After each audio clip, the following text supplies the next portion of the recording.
आजादी के 75 साल बाद हमारे हक अधिकारों के लिए इस कांग्रेस और बीजेपी ने कभी भी हमारे किसी नेता को, हमारे किसी लीडर को स्वतंत्र रूप से कहीं पर भी लोकतांत्रिक रूप से चुनकर लोकतंत्र के मंदिर में, चाहे वो राजस्थान की विधानसभा हो चाहे देश की लोकसभा हो, नहीं भेजा है। हमें हमेशा अलग कमान या हाईकमान के इशारों पर हमारे नेता चुनकर जाते हैं और उन्हीं के इशारों पर उस लोकतंत्र के मंदिर में काम करते हैं।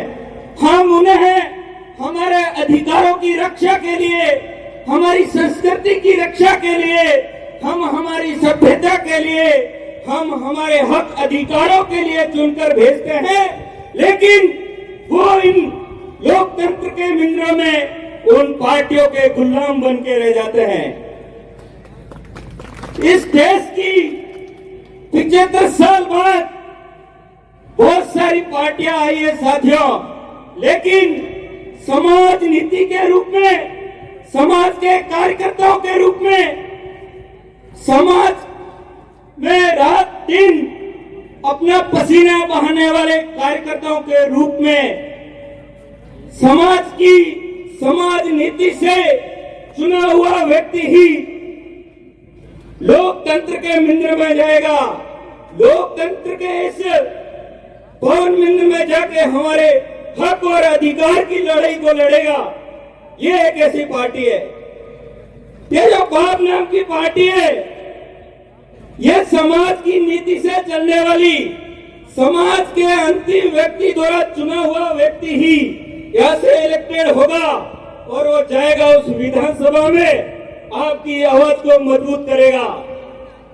साथियों, मैं जिस इलाके से आता हूं वो रेगिस्तान का इलाका, जहां पर कोई व्यक्ति जाता है तो ये कहा जाता है कि पानी साथ लेकर जाइए। हम पिछले कई सालों से रेगिस्तान जनजाति विशेष क्षेत्र DTSA को लेकर मांग उठा रहे हैं।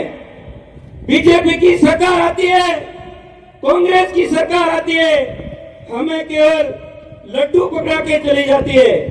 हमें केवल एक प्रकार के कुछ विशेष नेताओं को कब्जे में लेकर और समाज को गुमराह किया जाता है।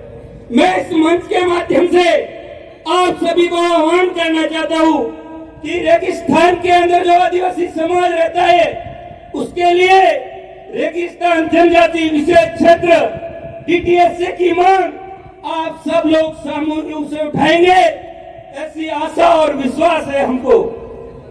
साथियों, अभी कुछ वक्ताओं ने कहा कि ये बाप हमारा घर है।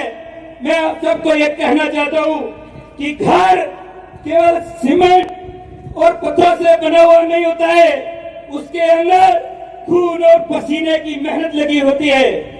साथियों, इस बाप पार्टी के निर्माण में हजारों कार्यकर्ताओं का खून और पसीना लगा हुआ है और ये आप सबके ऊपर ये भरोसा है कि आप इस घर को मजबूती के साथ सींचेंगे, इसको रखेंगे, इसको सुंदर बनाने का काम करेंगे और ये कुछ महीनों के बाद ये आपके पास ये अवसर आएगा कि आप इस घर को स्वच्छ बनाएं, इस घर को पवित्र बनाएं और इस घर को राजस्थान के उस लोकतंत्र के मंदिर में भेजे। इसी के साथ आप सभी को पुनः जय जोहार, जय आदिवासी। धन्यवाद जितेंद्र भाई। मैं अगला वक्ता के रूप में